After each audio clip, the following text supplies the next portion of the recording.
The city of Biloxi, Mississippi, with its sprawling beaches and vibrant casino scene, typically evokes images of relaxation and southern hospitality.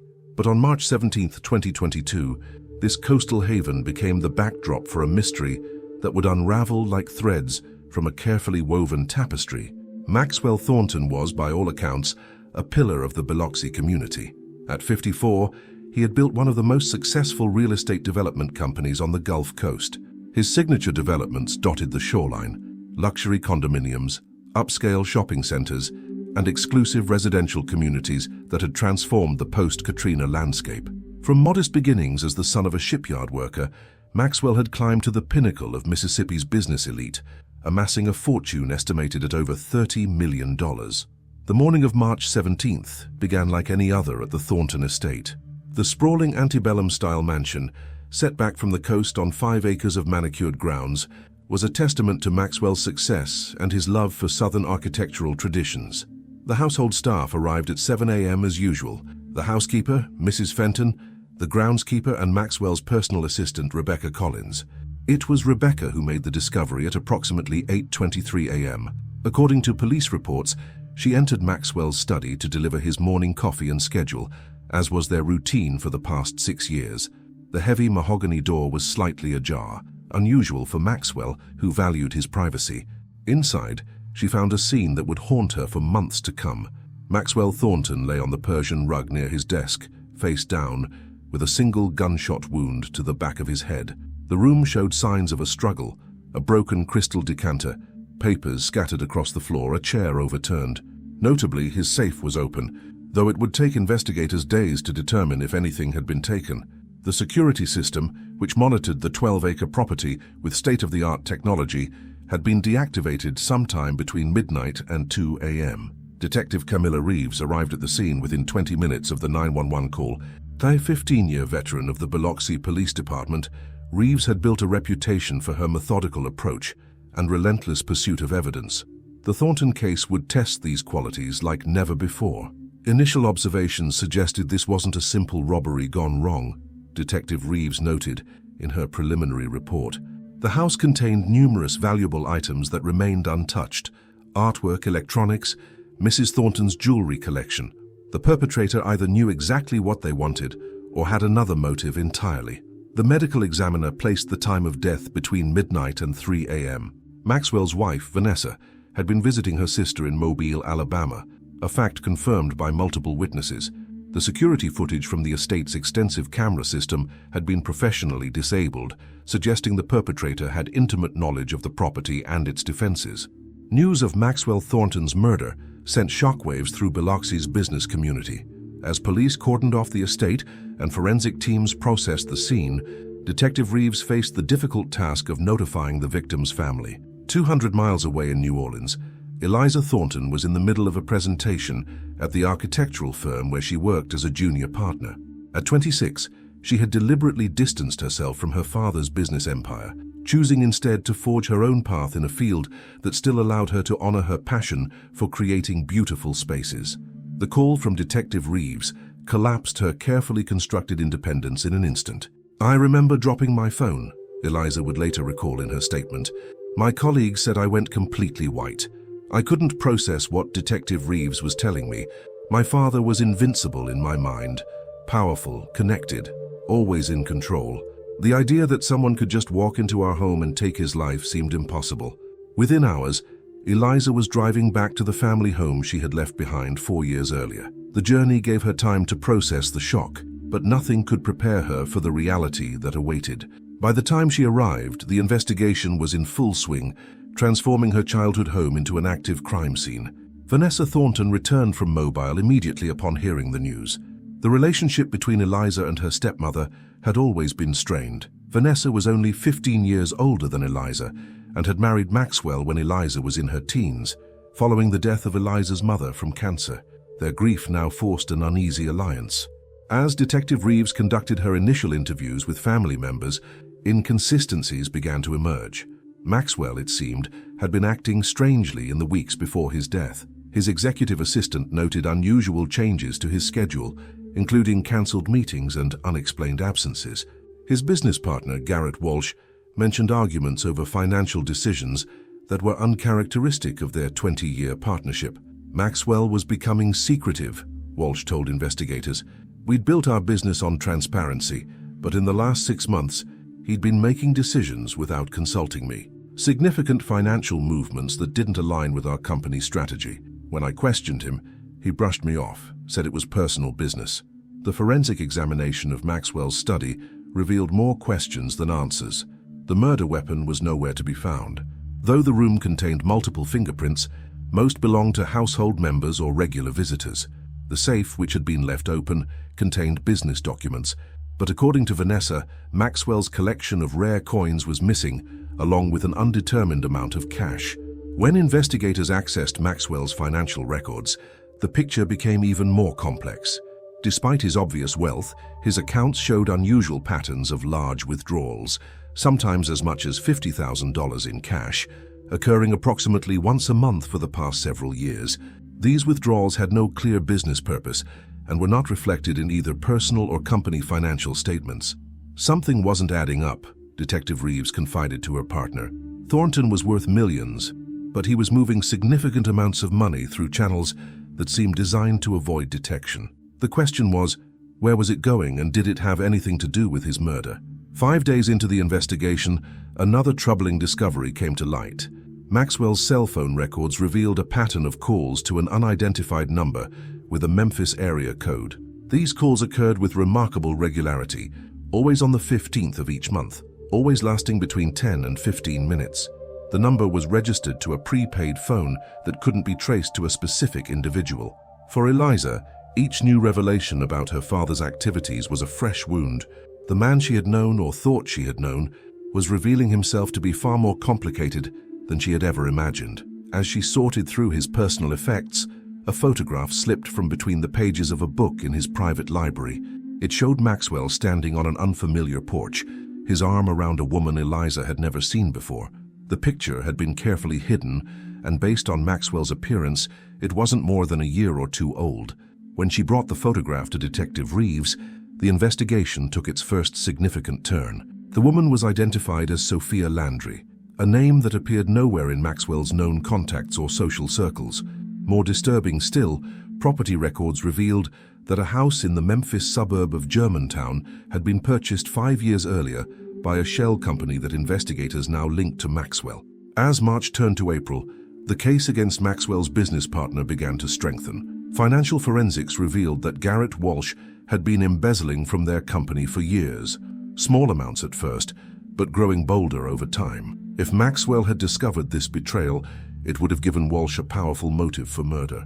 But something about this theory didn't sit right with Detective Reeves. The killing seemed too personal, too rage-filled for a financial dispute, and it didn't explain the mysterious Memphis connection or the hidden photograph. 1 month after Maxwell's murder, investigators caught their first solid lead. Security footage from a gas station 3 miles from the Thornton estate showed a black SUV with tinted windows passing by at 11:43 p.m. on the night of the murder, heading toward the property. The same vehicle reappeared at 2:17 a.m., traveling in the opposite direction. The license plate was obscured, but the vehicle make and model matched one registered to an associate of Garrett Walsh, a man named Julian Mercer, who had served time for armed robbery 10 years earlier. When confronted with this evidence, Walsh's carefully constructed alibi began to crumble. Cell tower data placed his phone near the Thornton estate around the time of the murder, contradicting his claim that he had been home all night. But he maintained his innocence, insisting that while he and Maxwell had disagreements, he would never have resorted to violence. As the investigation seemed to be closing in on Walsh, another piece of the puzzle emerged from an unexpected source. The financial team investigating Maxwell's accounts discovered a second set of books, meticulously maintained but hidden from both his family and business associates. These records detailed not just the unexplained withdrawals, but payments for a house mortgage, private school tuition, and regular living expenses, all in Memphis, Tennessee. It was becoming increasingly clear that Maxwell Thornton had been leading a double life, but how this connected to his murder remained elusive. As the first month of investigation drew to a close, the case file had grown thick with evidence, theories, and contradictions. For Detective Reeves, the path forward was clear: follow the money to Memphis. For Eliza, The revelation that her father had been living a lie was almost as devastating as his death. What waited in Memphis would shatter everything she thought she knew about her father. The secrets of Maxwell Thornton were only beginning to surface, and the darkest revelations were yet to come. As spring settled over Mississippi, the investigation into Maxwell Thornton's murder entered a troubling phase. What had begun with promising leads was gradually transforming into one of those cases that haunted detectives, rich with evidence, yet frustratingly inconclusive. Detective Camilla Reeves had built her career on solving complex homicides, but the Thornton case was testing her resolve. 6 weeks in and we're running in circles, she confided to her partner, Detective Marcus Hernandez, as they reviewed the caseboard in the Biloxi Police Department's dedicated incident room. Photographs, financial records, and timeline charts covered the walls, a maze of information that still hadn't yielded the path to justice. The most compelling suspect remained Garrett Walsh, Maxwell's business partner of 20 years. The financial investigation had uncovered a pattern of embezzlement dating back at least 3 years, small amounts at first, growing more substantial as Walsh grew bolder. By conservative estimates, he had diverted nearly $2 million from their joint ventures. Walsh had means, motive, and opportunity, Hernandez noted, tapping the photograph of the black SUV captured near the crime scene. His associate Mercer has a violent history, and we can place his vehicle near the estate that night. But the case against Walsh wasn't as straightforward as it initially appeared. When investigators executed a search warrant on his home and office, they found no murder weapon, no stolen items from Maxwell's safe, and no concrete evidence tying him directly to the crime scene. His attorney had begun mounting an aggressive defense, challenging the circumstantial nature of the evidence. "I've known Max for 20 years, Walsh insisted during his third interview. "Yes, I made financial mistakes. Yes, I took money I shouldn't have. But kill him? He was worth more to me alive than dead. Our projects in development would have made back everything I took, and more." While Walsh's involvement remained the primary focus, Detective Reeves couldn't shake the nagging feeling that they were missing something crucial. The mystery of Maxwell's apparent double life in Memphis loomed large, yet seemed disconnected from the immediate circumstances of his murder. Eliza Thornton, meanwhile, had taken an indefinite leave from her architectural firm in New Orleans. Unable to return to her normal life while her father's killer remained free, she had moved temporarily back into the family estate, despite the painful memories it now held. Her relationship with her stepmother, Vanessa, remained strained, though grief had forged an uneasy alliance between them. "I barely recognize this house anymore," Eliza commented one evening, as she sorted through her father's personal correspondence in the library, a task the police had completed, but that she felt compelled to revisit. "It's like the walls are holding their breath, waiting for something." It was during this methodical review that Eliza discovered something the investigators had missed: a small, leather-bound ledger tucked behind a false panel in her father's desk. Unlike his meticulous business records, this book contained only dates and initials, alongside seemingly random numbers. The entries spanned 5 years, with the most recent dated just 3 days before his murder. When she presented the ledger to Detective Reeves, the investigation gained renewed momentum. Forensic accountants determined that the numbers corresponded exactly to the unexplained cash withdrawals from Maxwell's accounts. The initials SL appeared consistently, almost certainly referring to Sophia Landry, the woman from the hidden photograph. "This is the first concrete link between the Memphis situation and your father's financial activities," Reeves explained to Eliza. "But it still doesn't explain why someone would want him dead." As May arrived, bringing with it the humid warmth of a Gulf Coast summer, the investigation hit another significant roadblock. Julian Mercer, the ex-convict whose vehicle had been spotted near the crime scene, was found dead in his apartment. An apparent drug overdose that forensics later confirmed was a deliberate overdose of fentanyl. The timing was suspicious, to say the least. This wasn't coincidence, Reeves argued during the department briefing. Mercer was silenced. The question is, by whom? Walsh is the obvious answer, but we need more than theories. Vanessa Thornton's behavior during this period drew increasing scrutiny.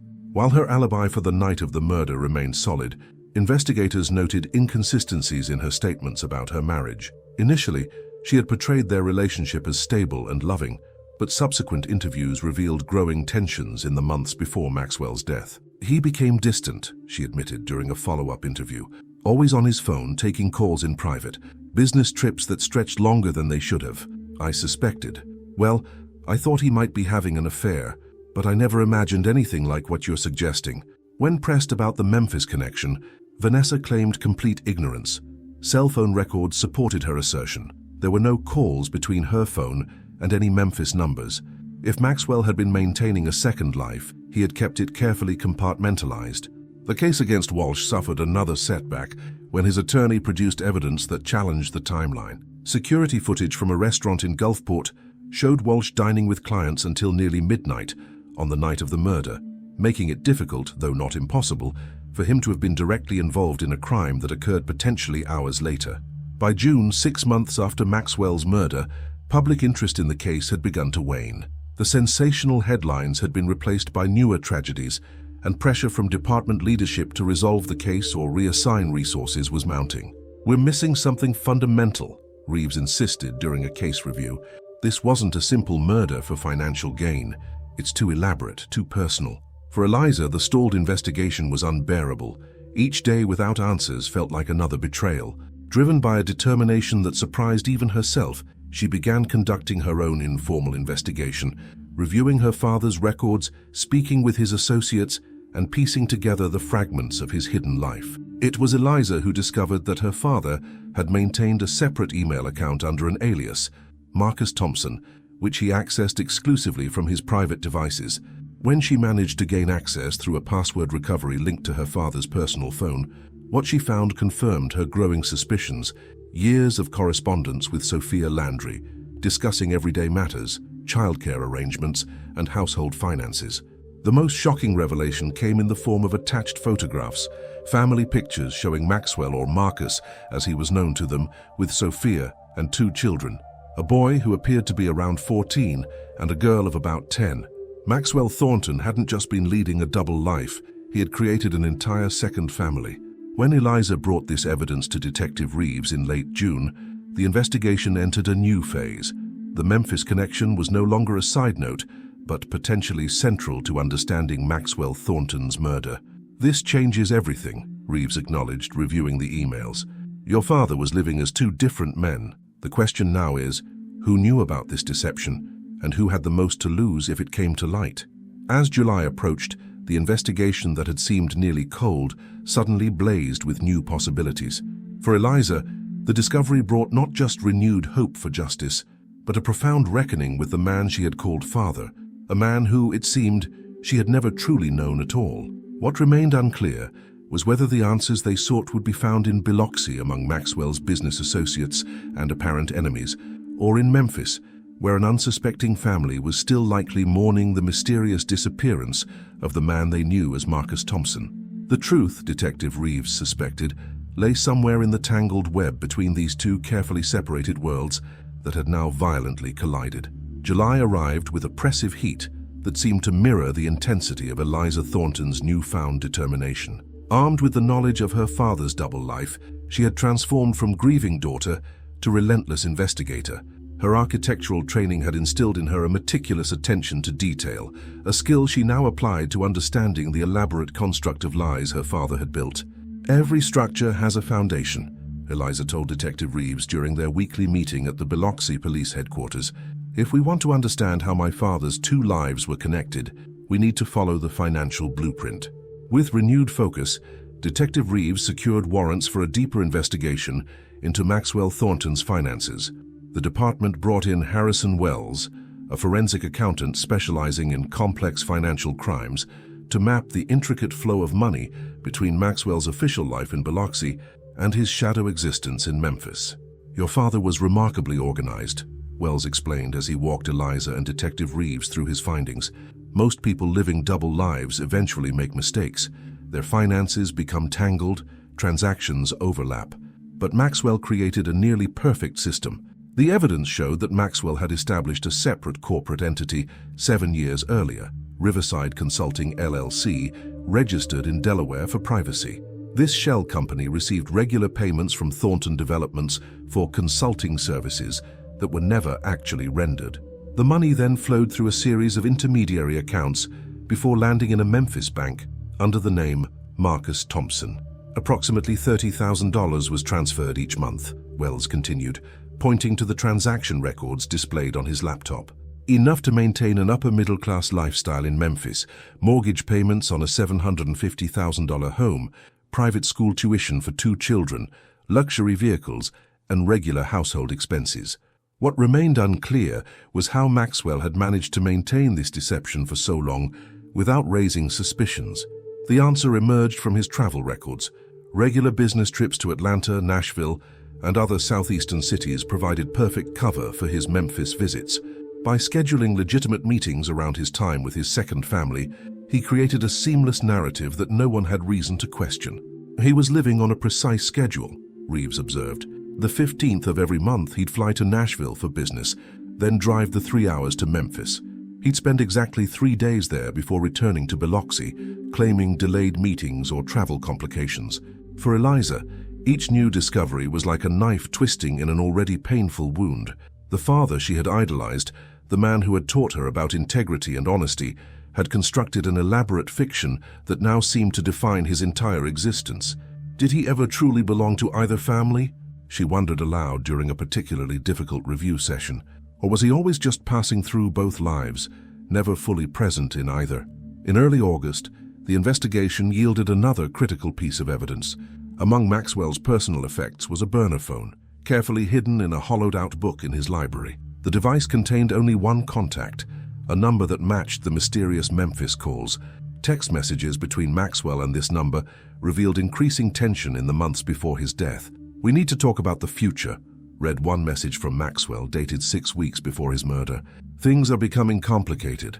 I can't keep this separation much longer." The reply was equally telling. "You promised this was temporary. The children need stability. You said you'd make arrangements by year's end." He was planning to make a change, Detective Reeves concluded.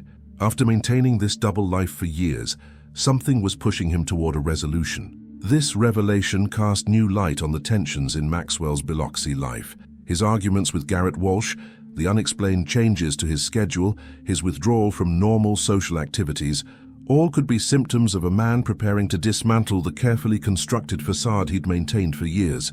With this new understanding, Detective Reeves decided it was time to interview Garrett Walsh again. This time, rather than focusing solely on the financial discrepancies, she confronted him with questions about Maxwell's personal life. "Did you know about Memphis?" she asked bluntly, watching Walsh's reaction carefully. The momentary flicker in his eyes was subtle but unmistakable, a flash of recognition quickly suppressed. "I don't know what you're talking about," he replied, but the slight tremor in his voice betrayed him. "We have evidence suggesting Maxwell was planning significant changes to both his personal and professional arrangements," Reeves continued. "Changes that might have exposed your financial misconduct. That gives you an even stronger motive than we initially realized." Walsh's attorney immediately terminated the interview, but the damage was done.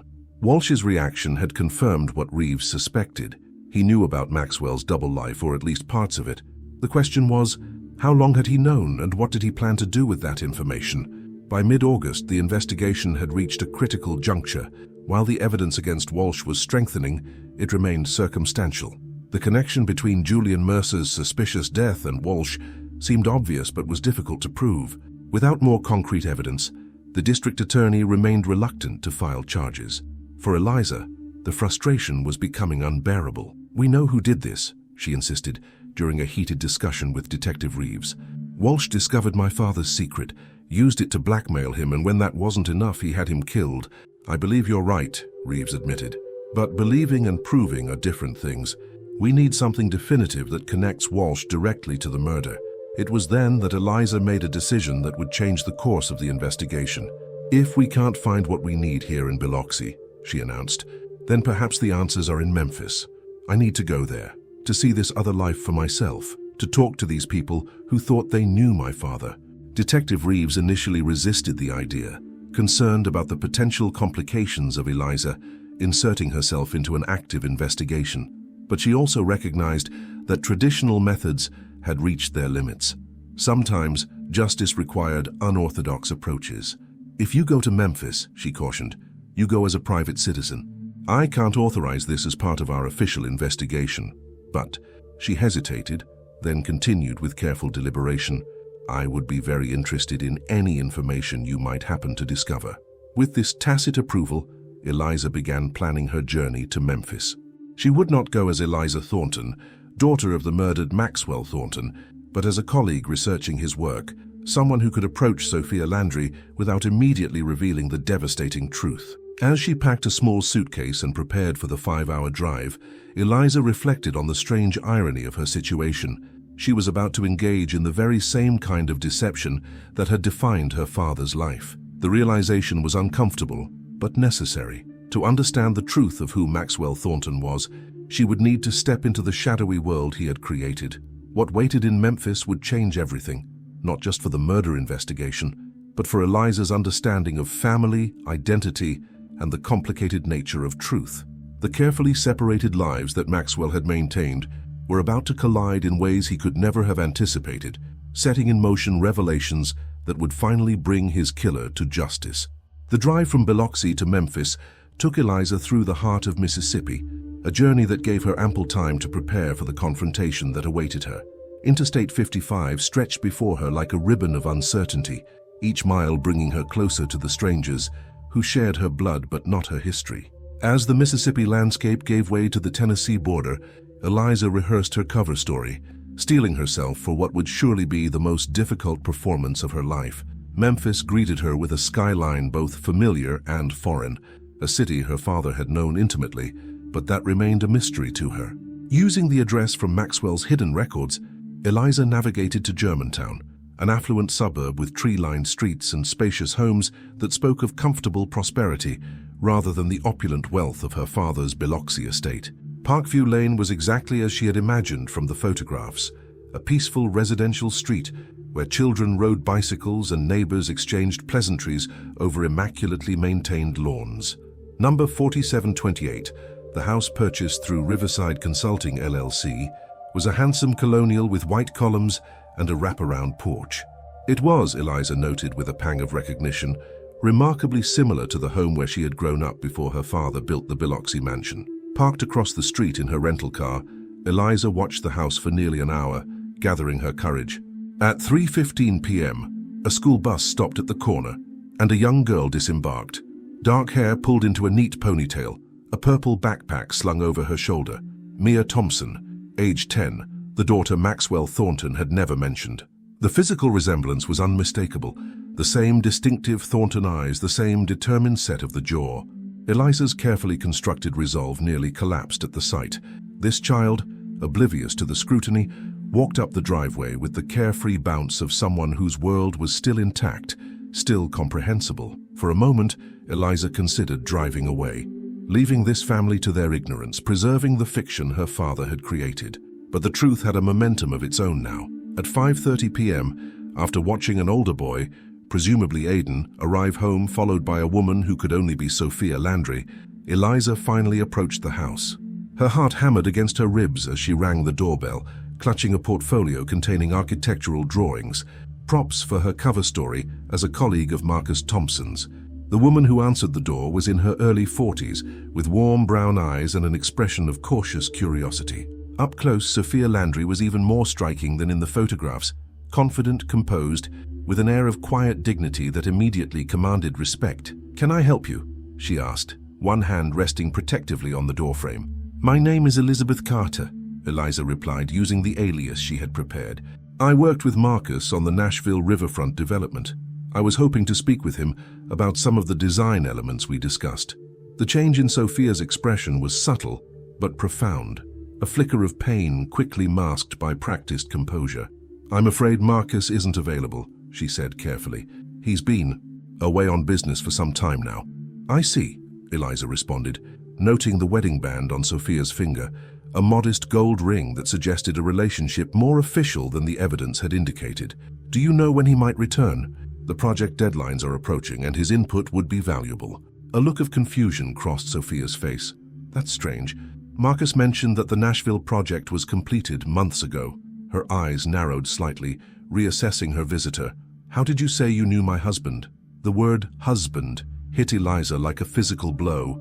Not just a second family, but a second marriage. Bigamy added to her father's list of deceptions. Fighting to maintain her composure, she fumbled for a response when a voice from inside the house interrupted. "Mom, who's at the door?" A teenage boy appeared behind Sophia, his features a younger version of Maxwell's, the same cleft chin, the same broad shoulders that Eliza recognized from childhood photographs of her father. "Just someone looking for your dad, Aiden," Sophia replied, her posture tensing almost imperceptibly. Something in Eliza's expression must have betrayed her, because Sophia's demeanor suddenly changed. "Aiden, please go help your sister with her homework," she said, her tone leaving no room for argument. Once the boy had retreated, she turned back to Eliza with newfound intensity. "Who are you really?"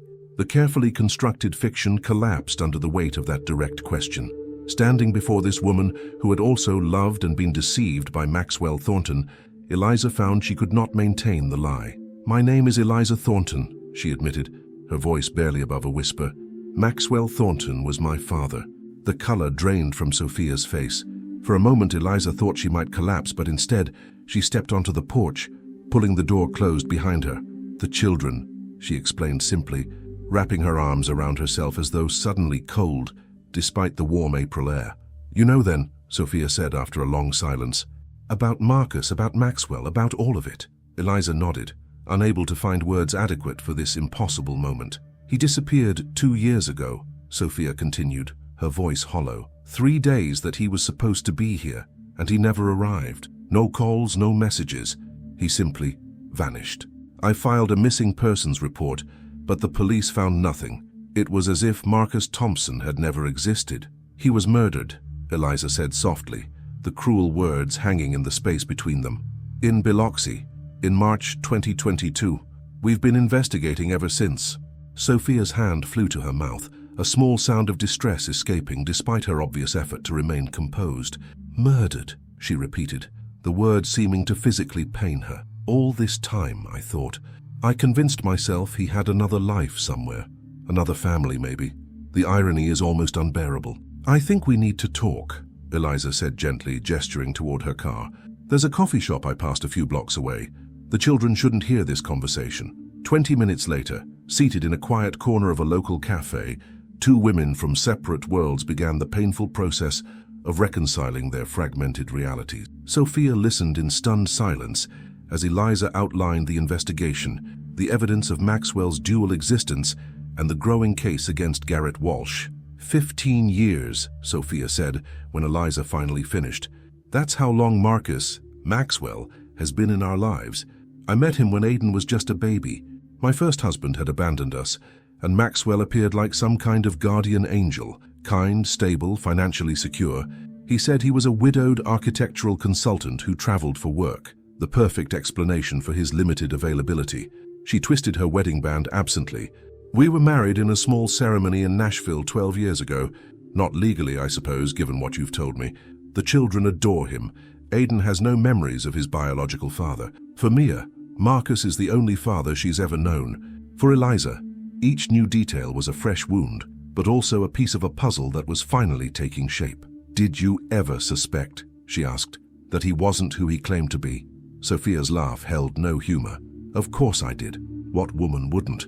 The regular absences, the strict schedule, the limitations on our contact when he was away. But he was so consistent, so reliable in his patterns. He never missed a birthday, a school play, a holiday, and he seemed to genuinely love us." She paused, wiping away a tear. "I convinced myself that his behavior stemmed from trauma, perhaps from losing his first wife, as he claimed. It was easier than confronting the possibility that our entire relationship was built on lies." "Something changed in the months before his death," Eliza said, sharing the text messages found on the burner phone. "He was planning to make some kind of change, to resolve the situation somehow." Sophia nodded slowly. "He became increasingly distracted, anxious. He talked about making arrangements for our future, ensuring we would be taken care of. I thought." Her voice broke slightly. "I thought he might be ill, perhaps terminally, that he was preparing us for his death. I never imagined it would come so violently, or that his absence these past 2 years was something so final." As their conversation continued into the evening, a new dimension of Maxwell Thornton emerged. Not just the successful businessman and distant father Eliza had known, nor the devoted family man Sophia had loved, but a complex individual torn between worlds of his own creation.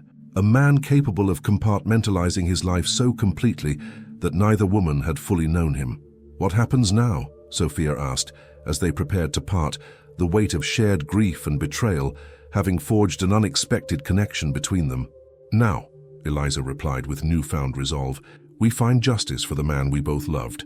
However imperfectly we knew him, and I believe the key to that justice lies in understanding exactly what Garrett Walsh discovered about this life and how he used that information."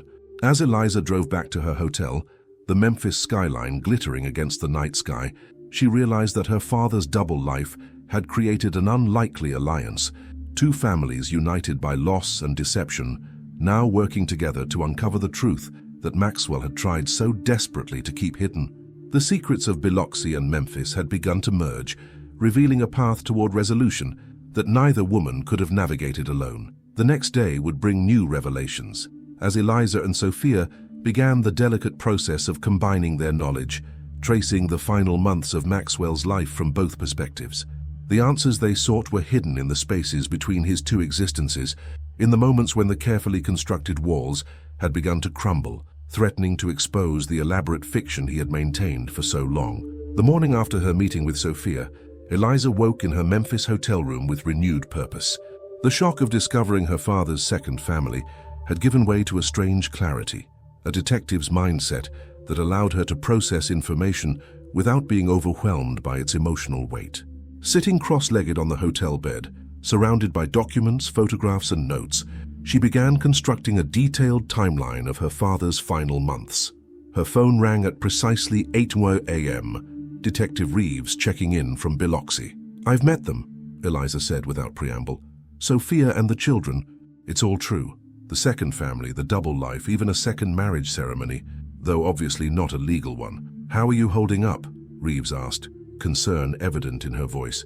"I'm fine," Eliza replied, surprised to find it wasn't entirely a lie. "More importantly, I think we've been looking at this all wrong. My father wasn't just hiding a second family. He was planning to integrate his two lives somehow." Sophia confirmed he'd been making arrangements, talking about their future security. "That changes the dynamics considerably," Reeves acknowledged. "If Thornton was planning to go public with his situation, multiple people had reason to prevent that. Not just Walsh, but potentially your stepmother as well." The observation hung between them, an uncomfortable possibility that Eliza had been reluctant to consider. Vanessa stood to lose significantly, socially, financially, legally, if Maxwell's deception became public knowledge. "There's something else," Reeves continued. "We've been digging deeper into Walsh's financials based on your findings. His embezzlement was more extensive than we initially realized, but also more traceable. If Thornton had conducted a thorough audit, Walsh wouldn't just have faced civil penalties, he'd have been looking at serious prison time. So, if my father discovered the embezzlement while reorganizing his affairs," Eliza began, "Walsh would have had an even stronger motive," Reeves finished.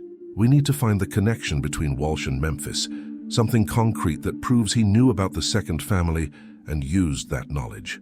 After ending the call, Eliza arranged to meet Sophia at her home while the children were at school. The two women, still wary but united by shared purpose, began systematically reviewing Maxwell's communications, financial records, and personal effects from the Memphis household. "He kept a home office here," Sophia explained, leading Eliza to a modestly furnished study, a stark contrast to the opulent workspace he'd maintained in Biloxi.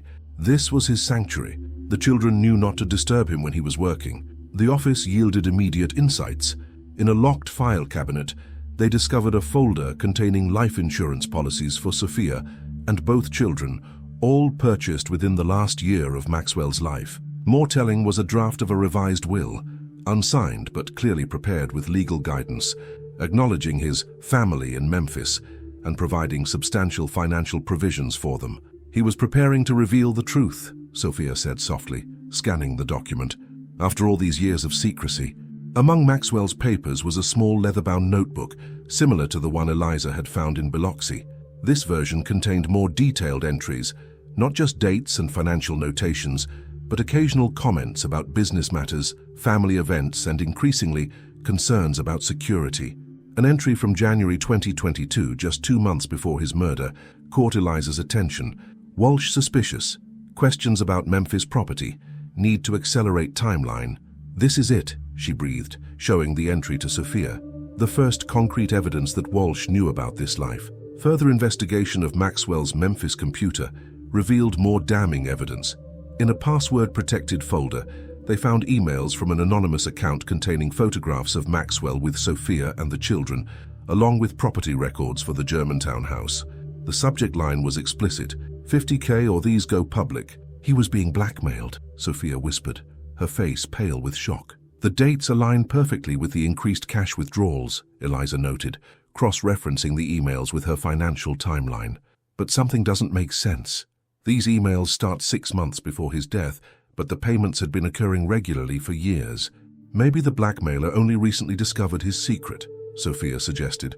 "Or maybe," Eliza countered, an unsettling possibility taking shape, "these emails were a cover, a way to explain the regular payments if anyone ever questioned them." As they continued searching, they discovered an encrypted file on Maxwell's laptop that, when opened, revealed surveillance photographs of a meeting between Garrett Walsh and a man Eliza immediately recognized from police files: Julian Mercer, the ex-convict whose vehicle had been spotted near the murder scene and who had later died of a suspicious overdose. The photographs were dated 3 weeks before Maxwell's murder. Accompanying them was a brief note in Maxwell's handwriting: "Walsh plus Mercer, meeting at Gulf Coast Marina, proof of connection, confronting GW tomorrow." He was gathering evidence against Walsh, Eliza realized, not just about the embezzlement, but about Walsh's connection to a known criminal. When Eliza shared these findings with Detective Reeves, the investigation accelerated dramatically. A renewed search of Walsh's communications revealed encrypted messages between him and Mercer in the weeks leading up to the murder, messages that had been professionally scrubbed from their devices but remained recoverable from service provider records with the proper warrants. Most damning was a payment of $100,000 from an offshore account controlled by Walsh to a shell company associated with Mercer, transferred just 2 days before Maxwell's murder. A similar payment had been made the day after Mercer's death. "We've got him," Reeves announced in a conference call with Eliza and Sophia. "The district attorney is preparing charges against Walsh for conspiracy to commit murder, first-degree murder, and obstruction of justice. We're also investigating his current girlfriend, Rebecca Harlow, as a potential accessory after the fact. There's evidence she provided him with an alibi for the night of Mercer's death." For Eliza, the news brought a complex mixture of relief and renewed grief. Justice was within reach, but it couldn't restore what had been lost. Not for her, not for Sophia and her children, not for anyone touched by Maxwell Thornton's elaborate deception and its violent conclusion. When Sophia invited her to stay for dinner that evening, to meet Aidan and Mia properly, Eliza found herself accepting without hesitation. The prospect of encountering these half-siblings, strangers who shared her blood and her loss, was both terrifying and somehow necessary for her own healing. "What will you tell them?" she asked Sophia as they prepared the meal together, an oddly domestic task given the extraordinary circumstances that had brought them together. "The truth," Sophia replied, after a long moment of consideration. "Not all of it, not yet, but enough. That Marcus was also called Maxwell, that he had another family, you, and that someone hurt him because of secrets he kept. They deserve that much honesty at least." The dinner that followed was surreal in its normalcy, awkward introductions giving way to cautious conversation, then gradually to more genuine interaction. Aidan, at 14, bore an uncanny resemblance to the teenage photographs of Maxwell that Eliza had grown up with. Mia, quieter but keenly observant, asked questions with a directness that reminded Eliza painfully of her father. "So you're like our sister?" Mia asked midway through the meal, cutting through the careful small talk with childlike precision. "Yes," Eliza answered, finding unexpected comfort in the simple truth. "I am." "Did you know about us?" Aidan questioned, his expression guarded, protective of his mother and sister. "No," Eliza admitted. "I only found out after. After what happened to your dad. He kept us separate. I think he thought he was protecting all of us in his way." As the evening progressed, something shifted between them. Not forgiveness exactly, for none of them were responsible for Maxwell's deceptions, but a recognition of their shared victimhood and their common connection to a man who had loved them all, however imperfectly. Before leaving Memphis the following day, Eliza visited the district attorney's office with Sophia, ensuring that the evidence they had discovered would be properly integrated into the case against Walsh.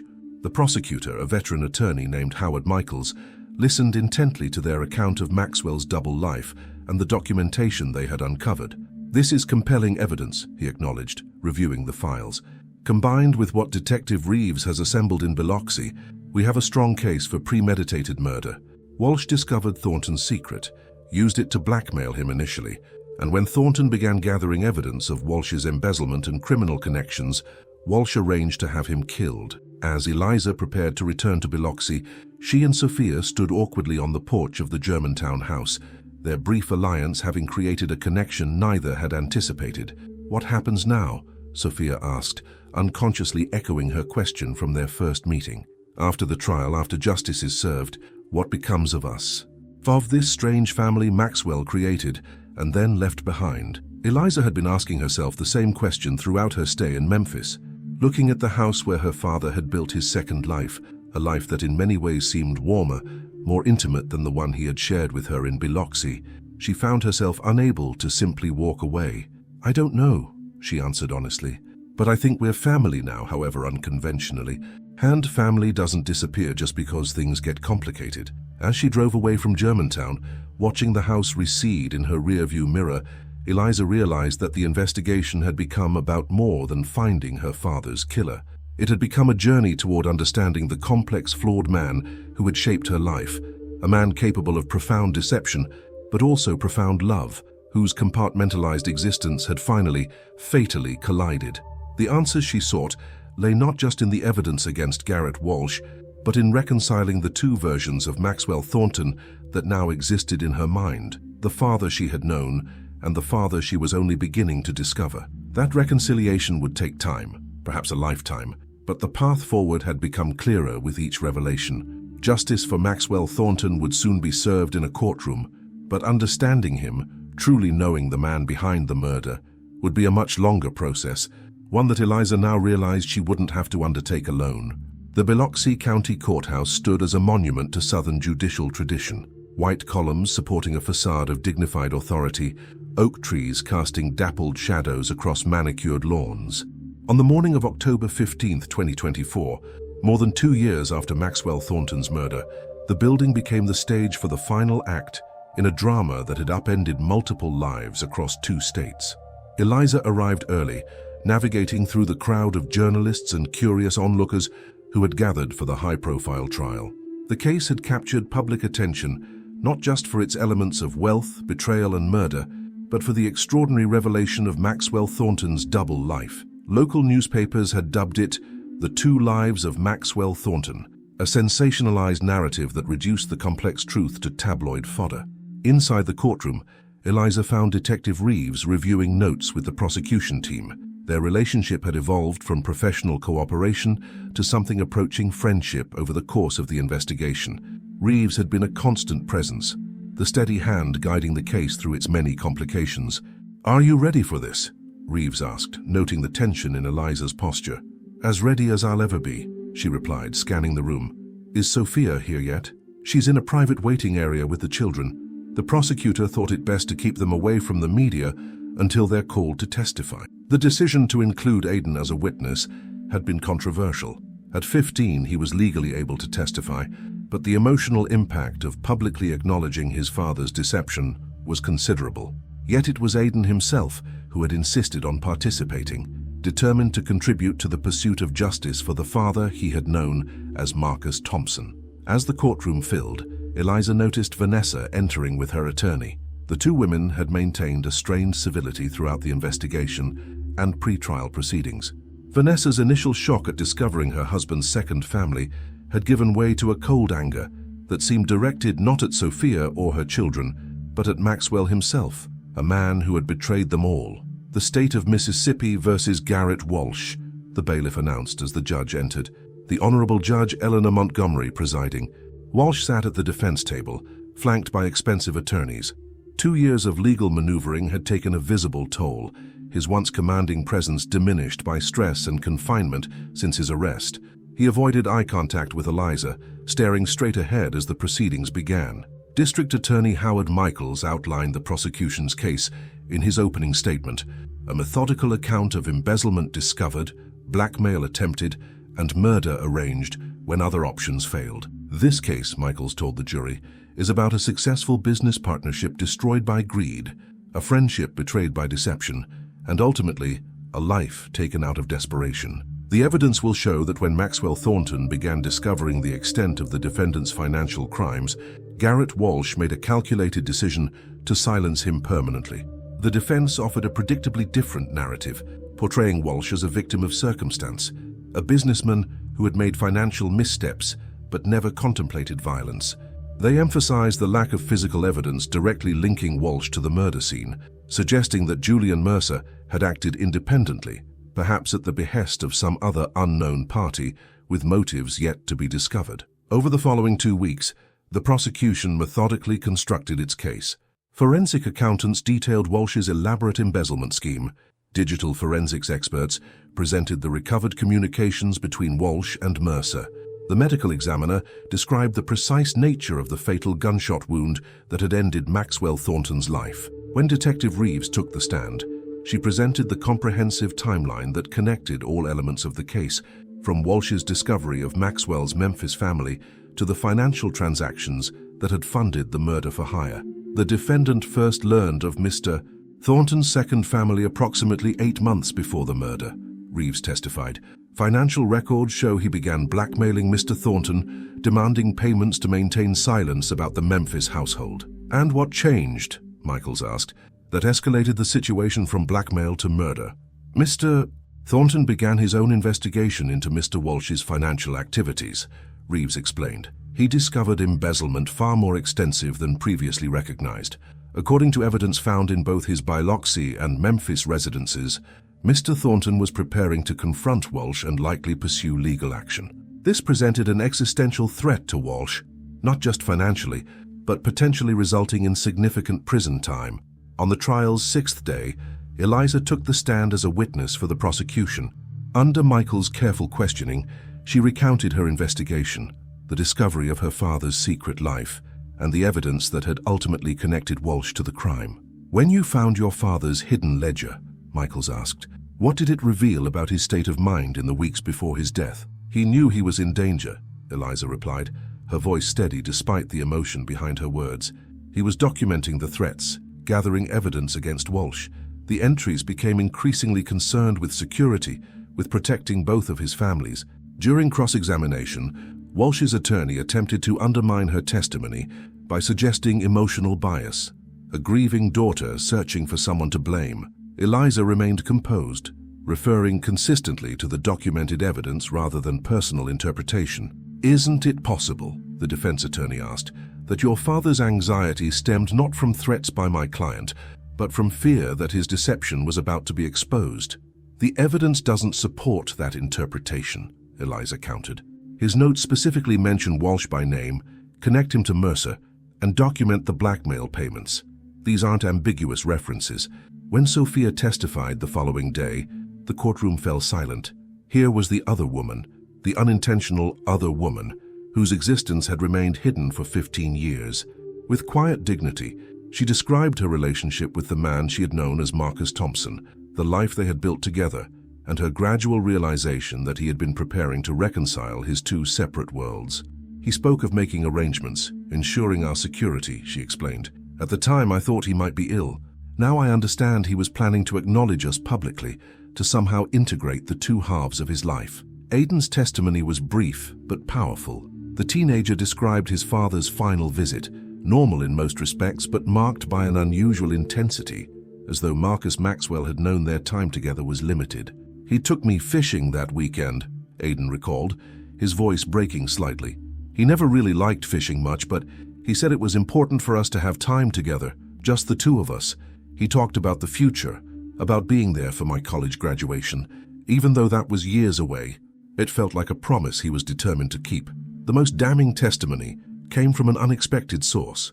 Julian Mercer's widow, Nancy, had come forward after her husband's death, offering information in exchange for immunity on unrelated charges. She testified that Walsh had first approached Mercer in January 2022, inquiring about making someone disappear, but presenting it as a hypothetical scenario.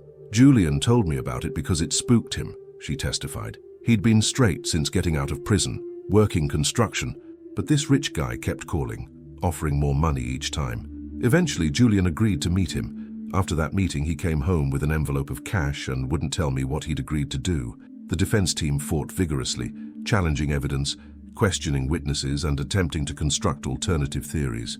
But as the trial entered its third week, their position weakened considerably when digital forensics uncovered deleted text messages from Walsh's backup cloud storage, explicit instructions to Mercer about accessing the Thornton estate, disabling the security system, and making the murder look like a robbery gone wrong. On the trial's final day, in a desperate attempt to avoid a life sentence, Walsh agreed to a plea deal, second-degree murder, in exchange for his testimony against other parties involved in the crime and related financial frauds. His full confession, recorded in the presence of his attorneys, provided the final pieces of the puzzle. "I discovered Maxwell's secret by accident," Walsh admitted. "I was researching property investments in Memphis and found a house purchased through a company I didn't recognize. When I investigated further, I realized it was Maxwell living a whole other life. Initially, I just used it as leverage. I was already taking money from our company, and I needed him to overlook certain discrepancies." Walsh described how the situation escalated when Maxwell began questioning financial irregularities and gathering evidence of embezzlement. "He called me into his office 3 days before it happened. He had documents, bank records, everything. He said he was going to the authorities, that our partnership was over. I knew I'd face prison. I panicked." The confession confirmed what the investigation had pieced together. Walsh had contracted Mercer to kill Maxwell, then later arranged Mercer's overdose to eliminate the most direct witness to his crime. He had acted not just out of fear of financial ruin, but to prevent the complete destruction of his carefully constructed public image. When Judge Montgomery delivered the sentence, 50 years without possibility of parole, a palpable sense of completion settled over the courtroom. Not closure exactly, for the wounds inflicted by both Maxwell's deceptions and his murder were too profound for simple resolution, but the satisfaction of truth finally acknowledged, justice finally served. Outside the courthouse, Eliza found Sophia and the children waiting, having witnessed the final verdict. The crowd of reporters kept a respectful distance, sensing the private nature of their connection. Vanessa emerged moments later, hesitating briefly before approaching the group. "It's over," she said simply, addressing both Eliza and Sophia. The statement held no warmth, but neither did it carry the hostility that had characterized their earlier interactions. It was an acknowledgement, however minimal, of their shared victimhood and shared relief. In the aftermath of the trial, the practical matters of Maxwell Thornton's estate required resolution. The legal battles might have been vicious had any of the parties been inclined toward further conflict. Instead, an unexpected spirit of compromise prevailed. Vanessa, legally Maxwell's only wife, agreed to a settlement that recognized Sophia and her children's claim to a portion of his assets. He would have provided for them eventually, she told her attorneys when they protested her generosity. Whatever else he was, Maxwell took care of his responsibilities. "I'm simply fulfilling the intention he didn't live to complete." For Eliza, the conclusion of the legal proceedings marked not an ending but a transition. The architect who had left Biloxi 2 years earlier to pursue justice for her murdered father returned changed, more compassionate, more understanding of human complexity, more aware of the nuanced nature of truth. 6 months after the trial, Eliza made her third visit to Memphis, this time not to investigate but to celebrate Aidan's 16th birthday. The relationship between the fractured halves of Maxwell Thornton's family remained complicated, neither fully integrated nor entirely separate, but connected by choice rather than deception. "Do you think he ever intended to tell us about each other?" Mia asked, as she and Eliza walked through a Memphis park, the autumn leaves creating a tapestry of color around them. At 12, she was asking the questions that adults often avoided, direct, unfiltered inquiries into the heart of difficult truths. "I believe he did," Eliza replied after careful consideration. "In his own way, on his own timeline, the evidence suggests he was working towards some kind of resolution, some way of bringing his two worlds together. He just ran out of time. It was not the complete truth. Maxwell's intentions would forever remain partially obscured, his motivations a complex blend of love, fear, obligation, and perhaps simply the inertia of a deception maintained for too long. But it was a truth that allowed for healing, for moving forward without being defined solely by betrayal." As the sun set over Memphis, casting long shadows across the park, Eliza reflected on the strange journey that had brought her here. From grieving daughter to determined investigator to reluctant sister, the mystery of her father's murder had been solved. Justice delivered to his killer. The deeper mystery of who Maxwell Thornton truly was, the man who had lived two complete and separate lives, who had loved two families with apparent sincerity, might never be fully resolved. Perhaps that was appropriate. People were not puzzles to be definitively solved, but stories to be understood. However incomplete that understanding might remain. Her father had been neither the paragon of virtue she had once believed, nor the calculating deceiver his actions might suggest. He had been simply and complexly human, capable of profound connection and profound deception, of genuine love and devastating betrayal. As she watched Mia run ahead to join Aidan and Sophia, waiting near the park entrance, Eliza felt an unexpected sense of peace. The tragedy that had connected them could not be undone, but the future remained unwritten. Whatever else Maxwell Thornton had done, he had given them each other, an unlikely family forged in the aftermath of deception and loss, but a family nonetheless. The truth, Eliza had learned, was rarely simple and never perfect, but it was finally enough.